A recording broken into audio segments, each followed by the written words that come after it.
Hoje decidi fazer um vídeo um pouco diferente. Um vídeo que trata de um tema que eu considero completamente atual, mas que ao mesmo tempo desejo que, ou a minha intenção com este vídeo é provocar que todos façam uma pequena reflexão daquilo que vai acontecendo. Antes do 25 de Abril de 1974, uma das grandes críticas feitas ao Estado Novo era de facto a PIDE-AGS, a perseguição que era feita, o delito de opinião, a incapacidade que as pessoas tinham em expressar livremente a sua opinião. Depois chegou, alegadamente, a democracia. E hoje nós temos uma perseguição àquilo que é postado no Twitter, àquilo que é postado nas redes sociais, no Facebook, no Instagram, que determina bloqueio de contas,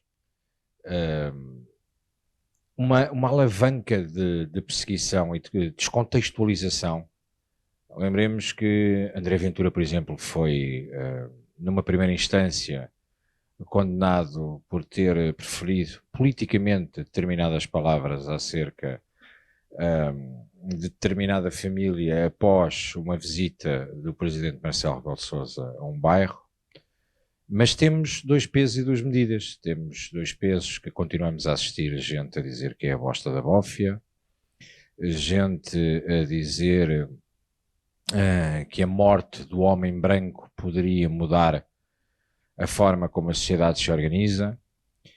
e nós podemos olhar para o lado, assobiar e dizer porque gostamos mais deste ou gostamos menos daquele. É bem feito que lhe tenham bloqueado a conta, é bem feito que tenham feito determinada perseguição. Quando se escudam em registros humorísticos ao domingo à noite em determinadas televisões, podem dizer o que quiserem, porque estão escudados no princípio do humor, e o humor não deve ter limites. Aproveitaram aquilo que aconteceu, que foi um atentado brutal, dantesco, que foi feito ao Charlie Hebdo,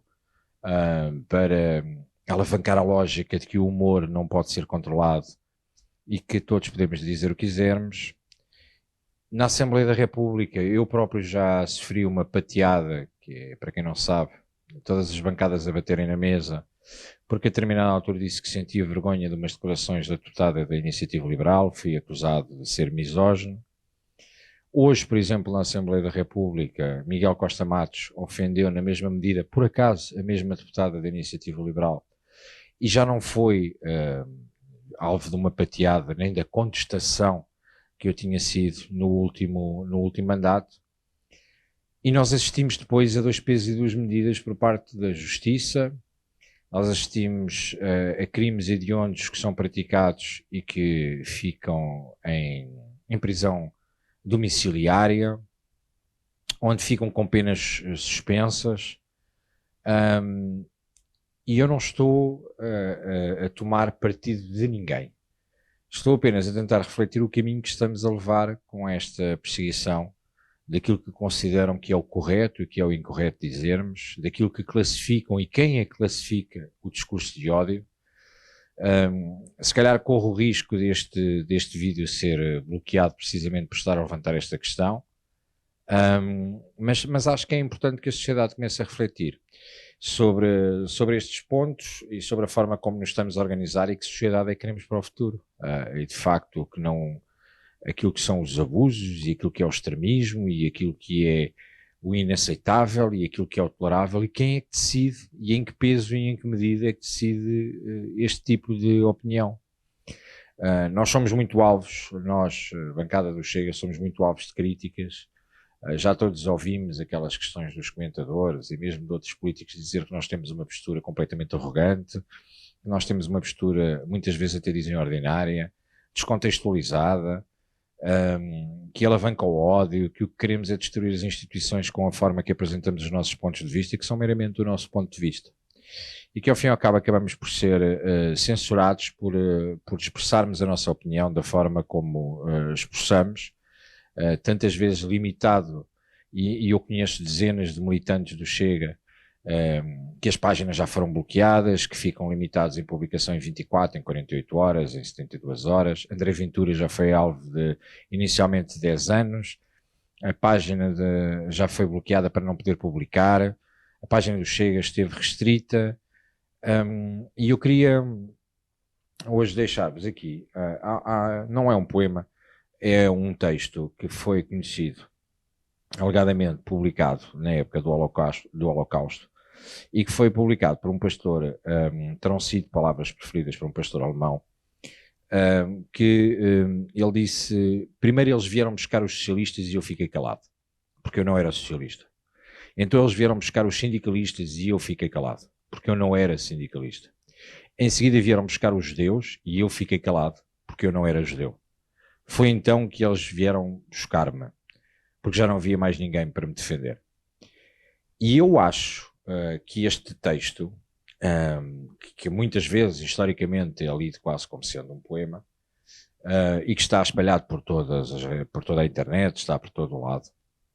reflete muito aquilo que eu acho que é importante ponderarmos, de percebermos até onde é que vai a liberdade de cada um,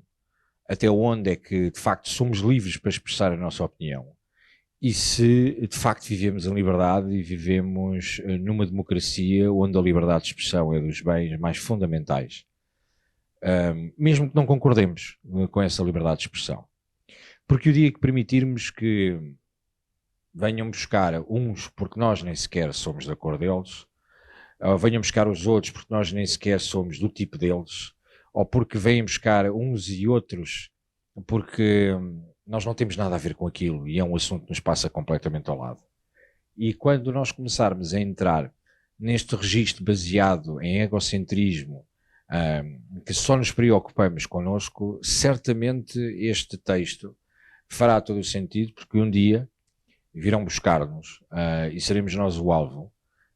e já não teremos ninguém para nos defender quando tudo isto acontecer. Nós caminhamos para uma sociedade cada vez mais restritiva, cada vez mais condicionada nas nossas ações, e se é verdade que obviamente tem que existir ordem na sociedade, e eu sou apologista disso, e que para vivermos em sociedade tem que existir respeito, os limites do respeito, os limites das afirmações e os limites das nossas posições pessoais devem ser limitados, não devem continuar com liberdade de expressão e aquilo que é a genuína liberdade de expressão. Quando eu recebo mensagens nos chats privados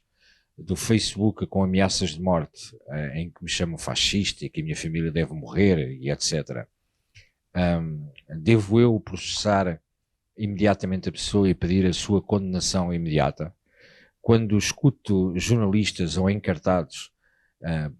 paineleiros, membros do painel, dos comentadores, a dizer que nós somos fascistas, que nós somos racistas, que nós somos de extrema-direita, que nós alavancamos o ódio, devo eu interpretar isto como um discurso de incentivo ao ódio perante mim? Porque a realidade é que ao dizerem que eu sou racista, ao dizerem que eu sou fascista, ao dizerem que eu sou xenófobo, ao dizerem que eu sou misógino, ao dizerem que eu sou machista, colocam em risco também a minha vida, porque ao ir a um café, ao ir a uma bomba de gasolina, ao ir a um centro comercial, posso ter gente menos esclarecida que considera que de facto depois do que viu na televisão, e vem aquela célebre frase que parece uma entidade superior, que é eles na televisão disseram,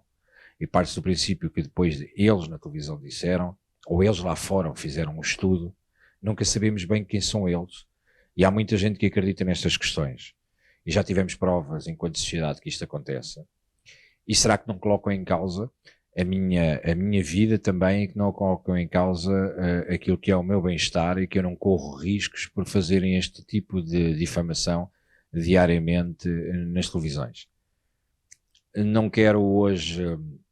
dar a minha opinião, porque tenho a certeza absoluta que dando a minha opinião daquilo que se está a passar, o vídeo seria bloqueado e excluído do YouTube.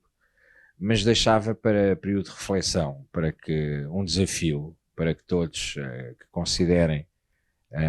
que devam comentar, que deixem aqui o seu comentário de uma forma aberta e direta, com liberdade, e que expressem nos comentários se consideram que de facto nós vivemos numa sociedade plena de direitos e que somos de facto livres, ou se a liberdade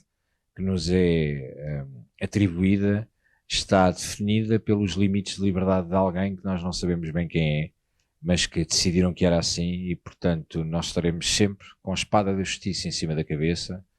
prestes a ser condenados, supostamente porque abusámos da liberdade de expressão.